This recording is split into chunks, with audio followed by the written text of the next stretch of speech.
Hi, folks. Before we get into this episode, just a quick message from me, Max Lauker. I have been editing this episode, and we had a bit of a problem with the guest recording. So the audio quality might be dipping from time to time, and we're sorry for that, but we hope it won't affect your listening experience that much. So we will do better till next time. And now, just enjoy.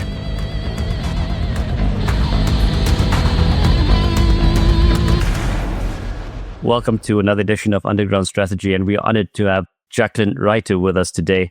Welcome, Jacqueline. Lovely to have you with us. Do you want to tell our listeners just something about yourself? Sure. I'm Jacqueline Reiter. I'm an independent historian. I specialize in the French Revolutionary and Napoleonic Wars, specifically the British side of the story mostly.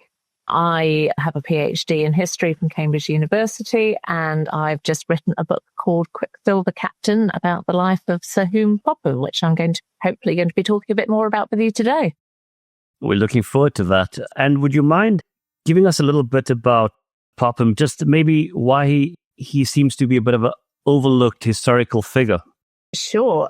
He's not exactly overlooked. That might be the wrong word, but he's dismissed a little too easily, I think. He's a bit of a Marmite historical figure. People either love him or hate him. Mostly they hate him. And he's considered a bit of a maverick by quite a lot of historians. So he's not really taken that seriously, various reasons.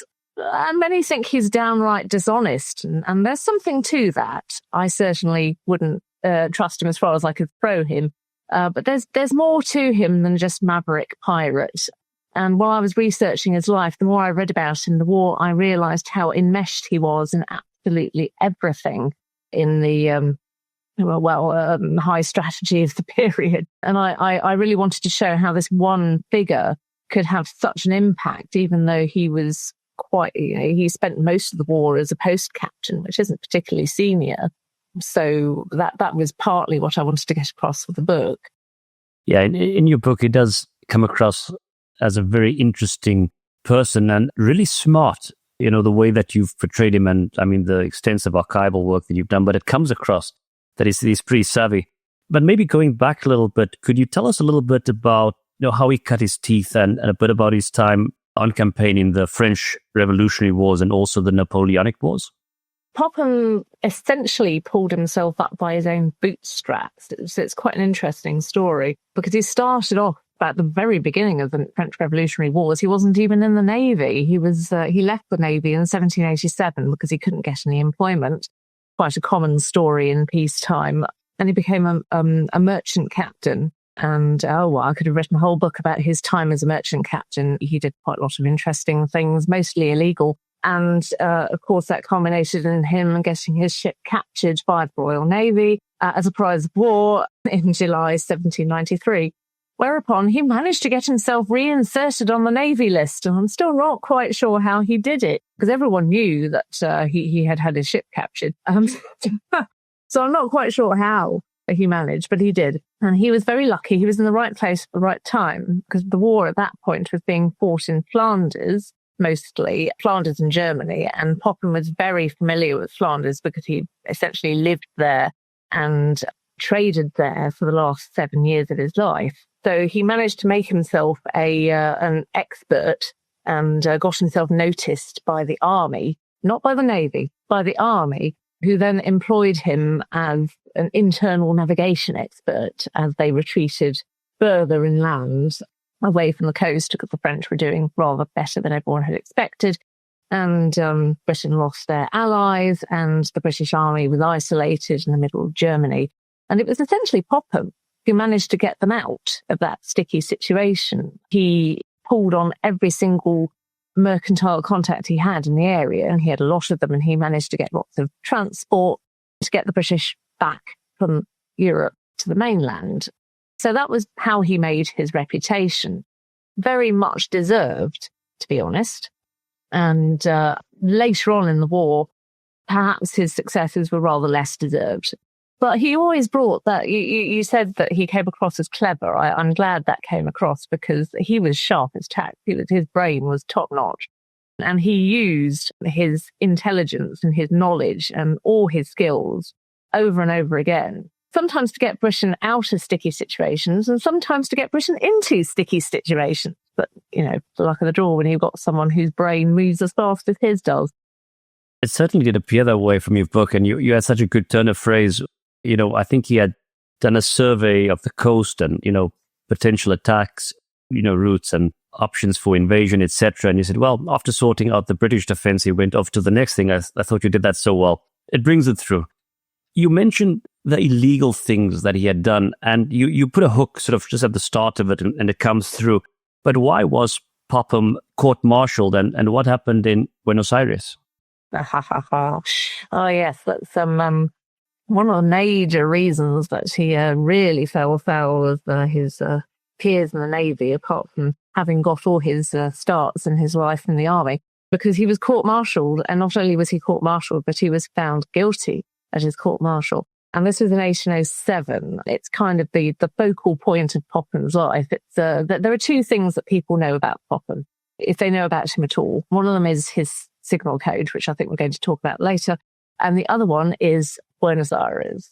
So it's the short answer to why was he court-martialed is because he disobeyed orders.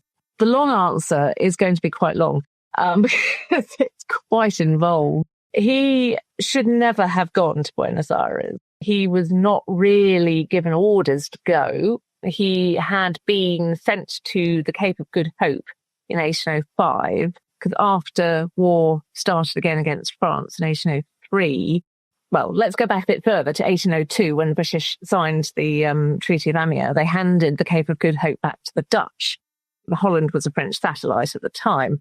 So when war restarted in 1803, one of the priorities of the government was to retake the Cape of Good Hope. And in 1805, an opportunity came up to do just that. So Popham was appointed to command the squadron that went out with the army in 1805. In 1806, he helped Sir David Baird and the army to retake the Cape. Job's a good one.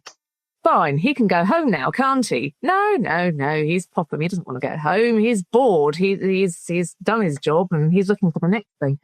And an opportunity comes up to attack Buenos Aires. Now, there's a lot of question marks over why he suddenly decides in about April 1806 to go from the Cape of Good Hope in South Africa to Buenos Aires in South America, which is about 4,000 miles away. Popham later tried to make out they were basically next door to each other, but they're not really. Popham claimed that before he went to the Cape of Good Hope, he had been given verbal orders by the Prime Minister, Pitt the Younger, and the First Lord of the Admiralty, Lord Melville, both of whom were patronising him at the time, to take Buenos Aires from Spain, with which Britain was then at war after the Cape of Good Hope. Well, verbal orders, that's great. That is that no paper trail, wonderful. You can say what you like, because by the point Popham said that, Pitt was dead, and Melville was never going to undermine his own man, right? But some other people claim that the reason he went was because there was a heck of a lot of treasure there, because Buenos Aires was a province that involved a lot of silver mining, and a lot of Spain's wealth came from Buenos Aires and the surrounding province. So, of course, Popham said, this is a great idea. We can go and take Buenos Aires and we can cut off Spain's wealth, and we can also manage to get a new market for British goods, because at that point also Napoleon had closed Europe with the continental system. So Britain couldn't trade very easily with most of Europe. So British merchants needed a new market. Let's do South America. Why not? But I mean, half of that wealth probably would have ended up in Popham's pocket. So there was certainly a lot of self-interest there as well.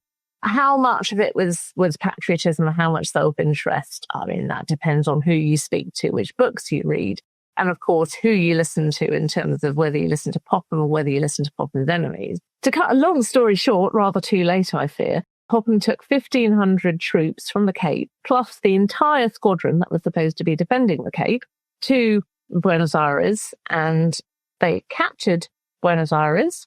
And 2 weeks or maybe 3 weeks later, the Spanish inhabitants rose up and took it back again, along with the entire 1,500 troops. So it was a bit of a disaster. If it had been a success, Popham might have done rather better.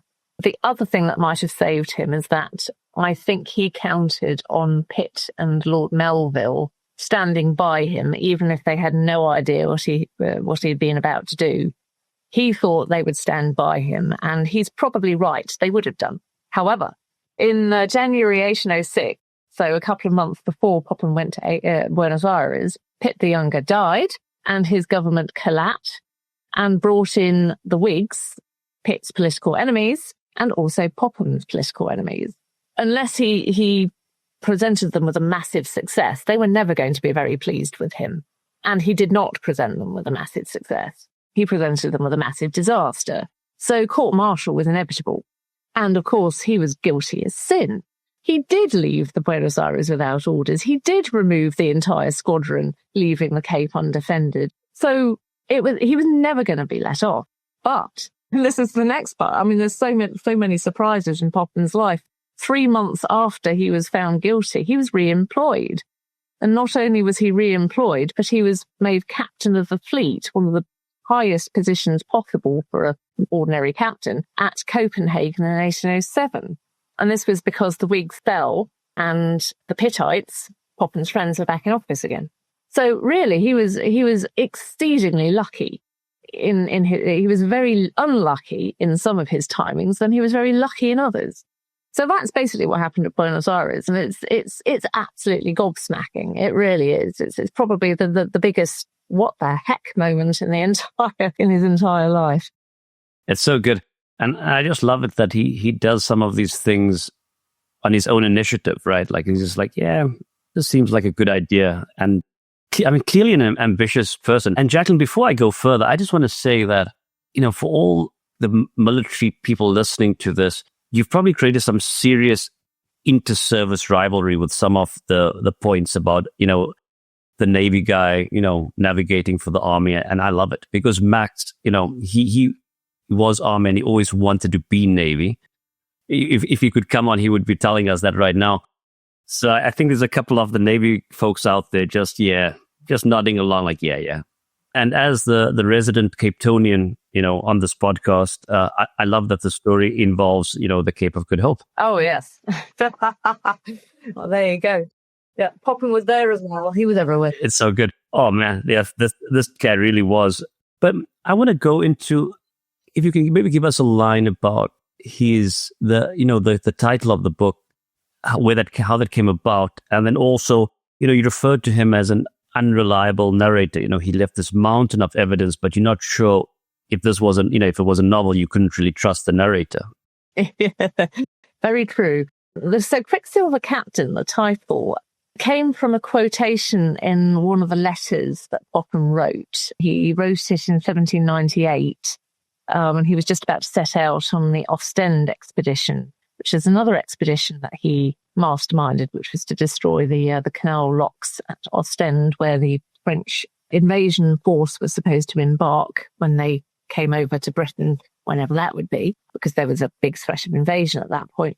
And it was another big disaster that Popham was involved in. He had quite a few of those in his career. Another occasion on which the entire military force was captured. That's another story. But before they set off, he wrote a letter to the military commander, Sir Coote. I think he might not have been Sir. No, that's beside the point. But anyway, he wrote to Coote saying, "My first lieutenant has been unable to keep up with my quicksilver motion." Basically, he was boasting that he was doing everything double fast and nobody could keep up with him, and he's just amazing. Look at me, I'm so amazing. This is basically how Popham writes. But I thought Quicksilver, that's a really good word to describe him, actually, because he really was like Mercury. You can't trust him. He's very volatile. He can be quite dangerous, but he's also very useful. So yeah, Quicksilver, that's a really good term. And also he goes up and down like Mercury, the thermometer is his career does that. So I thought Quicksilver Captain, that's mercurial, useful, dangerous. Yeah, that's it. That's him. So that's where the title came from. Yes, I mean, dangerous. We'll go back to dangerous and unreliable, but very much so. Popham was often criticised in his lifetime. I've already mentioned the fact that he indulged in some illegal behaviour while he was a private captain in the 1780s. A lot of people never forgot that and treated Popham like a bit of a pirate. I mentioned the word pirate before. I'm going to mention it again, I'm sure. So he had a bit of a reputation, and one of the ways that he managed to get round this reputation was essentially by bombarding people with information. So if he was defending himself, he would write a 200-page pamphlet and publish it and distribute it to absolutely everyone, saying, I'm innocent of all the charges that have been hurled against me. And he did this a number of times, actually. And he would, at the Admiralty, he would write 40, 50-page letters sometimes to the Secretary of the Admiralty. I can just imagine the look on the face of the Secretary of the Admiralty when they opened these packets. And he wrote and wrote and wrote. And they were official letters that would defend his actions. They were pamphlets which were designed for wider circulation. He also wrote for newspapers because he had a lot of friends who were newspaper editors. And so he would write anonymously, also sometimes under his own name, for the newspapers, and he would make sure that his version of the story got put out everywhere. But he never really told a straight story to anyone, as far as I can see. A lot of the time this was because the straight story didn't make him look particularly good. But even if something went well, he would big up his own role quite a lot. So he would take all the credit to himself. And if it went wrong, it was obviously someone else's fault. It wasn't nothing to do with him. So sorting through a massive information that very rarely told the whole truth was interesting, to say the least. And yes, it made writing the book quite tricky. And I've tried to be fair to him, because I don't think that dismissing him as a liar and a fraud is entirely the whole story, because he did manage to get a lot of very clever people like Pitt and Melville on his side. So there was obviously something to him. But I suspect that they employed him again and again, despite his garrulousness and his tendency to lie, rather than because of it.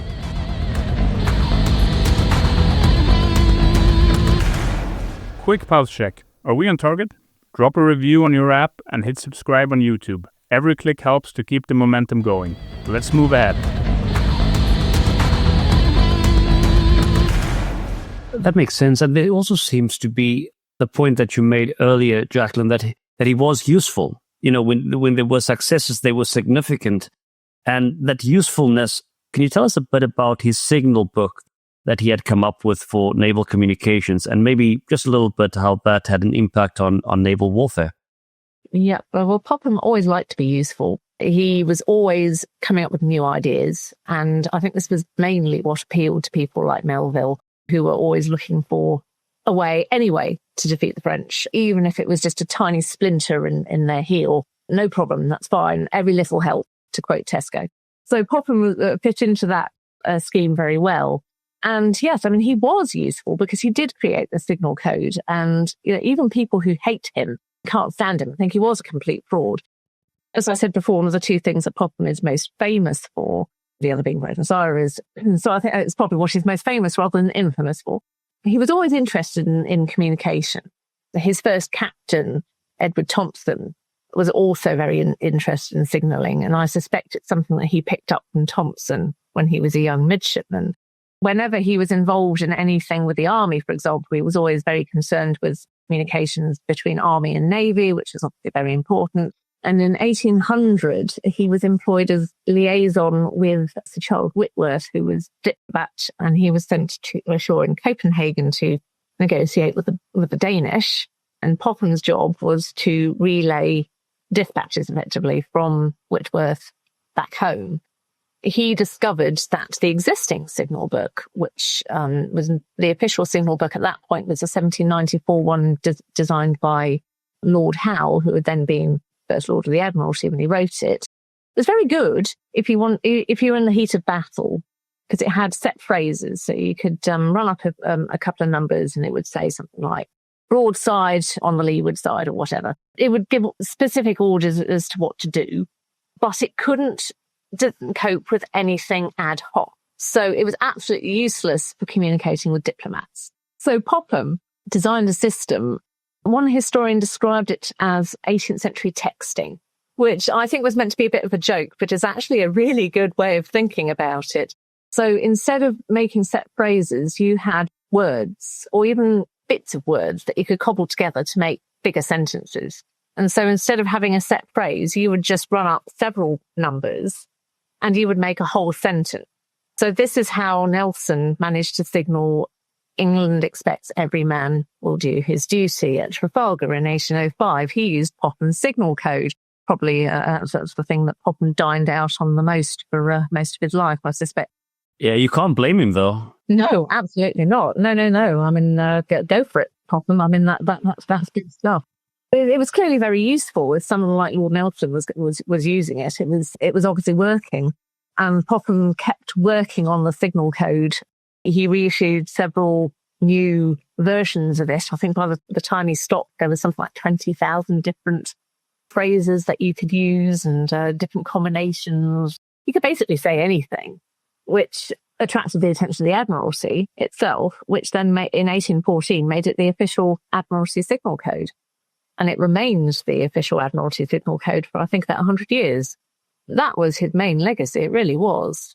It was the best example of Popham being useful because it was the one that led to the fewest deaths, I suspect. What a guy. And then you had mentioned, Jacqueline, that he had some admirers. He was a controversial figure. Even at the time, he certainly had enemies. But how eventually did he reach the heights that he eventually reached this high office? Yeah, he managed to make himself noticed. So I said earlier that he was in the right place at the right time. He was in Flanders. He did a really good job in Flanders. And at the end of that, he had the patronage of the Duke of York, who had been the commander-in-chief in Flanders, obviously the king's second son. So, royal family. This is not to be sniffed at. And the Duke of York talked about him to everyone, including the Secretary of State for War, Henry Dundas, who later became Lord Melville, and obviously the Prime Minister. And Pitt actually mentioned Popham personally in some of his letters in 1794 and 1795. So Popham was very much noticed at the top by the big names. He was also employed by Lord Grenville, who was Foreign Secretary. Grenville, Pitt and Dundas, between them, formed what historians have described as the triumvirate within the Pitt government. So basically the three ministers who actually did everything. The other ministers didn't really count. Well, that's a bit evil of me to say, but essentially the three main ones were Pitt, Dundas and Grenville, and Popham was employed by all three of them. So he was employed on diplomatic missions by Grenville. He was employed on diplomatic missions by Dundas, who didn't like Grenville and wanted Popham to undermine Grenville's official envoys. That happened in Russia in 1799. And he was given some pretty interesting jobs for someone of his rank. So he was sent to the Red Sea, ostensibly to carry out some British soldiers to attack Napoleon's army, which was then still in Egypt. That was his official Admiralty job. That was the job he was given by the Admiralty. However, the War Office also wanted him to liaise directly with the army as they marched inland. And Dundas, separately, in his capacity as head of the board of the India Board, wanted Popham to liaise with the Governor General, Lord Wellesley, in India, which was not exactly next to the Red Sea, and also to deal with all the states in the Red Sea area to see if he could get some trade treaties with them and essentially persuade them not to trade with the French. So it was a very big and complicated mission, and it had so many different facets, and it got very complicated, and it went a bit wrong, frankly, as you'd expect, given there were so many sides of it that were going on. It's incredible. I mean, he was just a post captain. Each chapter seems to be it never goes well for Popham, in any of the exploits. I mean, or as soon as something goes well, it seems to be followed really quickly with, something really crushing. And then he comes out, it's like the man with a million lives.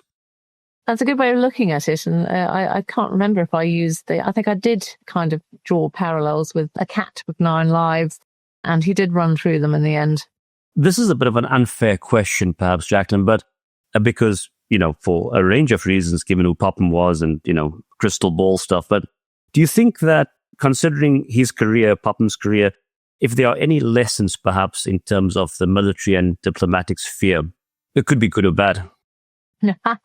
Well, it's an interesting one, actually, because when I was still writing the book, someone, I can't remember who it was, compared Popham to Dominic Cumming. And I'm not going to go much into what I said in response to that, but I see their point. There are definitely parallels. Today's high political figures getting advice from independent sources and giving those independent sources far more decision power in some ways than they really ought to have. So, yeah, I think there are definitely parallels to be drawn between Popham and some current political figures or people who have political roles.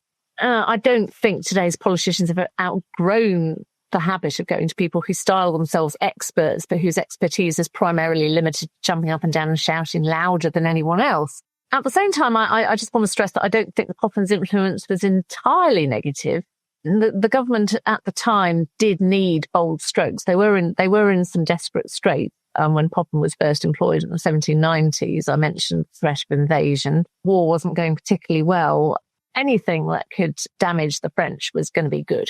And Popham could provide that. He could provide ideas, lots of ideas, and he followed through on his ideas. And that's mainly why he continued being employed, even though his ideas didn't always work. So he was very much the right man for the job at the time. That became less true as the war wore on. But certainly when he came to the notice of the politicians, he was in the right place at the right time. Another unfair question almost, but I know for historians and for people that love history, it's almost tantalizing, especially biographers. If you could go back in time, or if there was a way to communicate with Popham, would you have a question for him? And what would that be? Oh, wow. Wouldn't that be amazing? If I asked him a question, he certainly wouldn't answer it straight. But I suspect the obvious question to ask would be, did you really get orders from Pitt and Lord Melville to go to Buenos Aires? Was that really something you were ordered to do, or was that just decided on that you were going to do whatever? But the answer would take 6 hours and it would actually leave me none the wiser. So it probably wouldn't be worth asking. So I'd probably have to ask something less controversial, maybe something like, where are your family papers? Because I never did find them. And if anyone listening to this podcast knows where they are, please let me know. I'd still like to find them. I mean, that does sound like a fair couple of questions. And yeah, I don't envy the 50-page book you would have received in response to whether those orders would have been, yeah.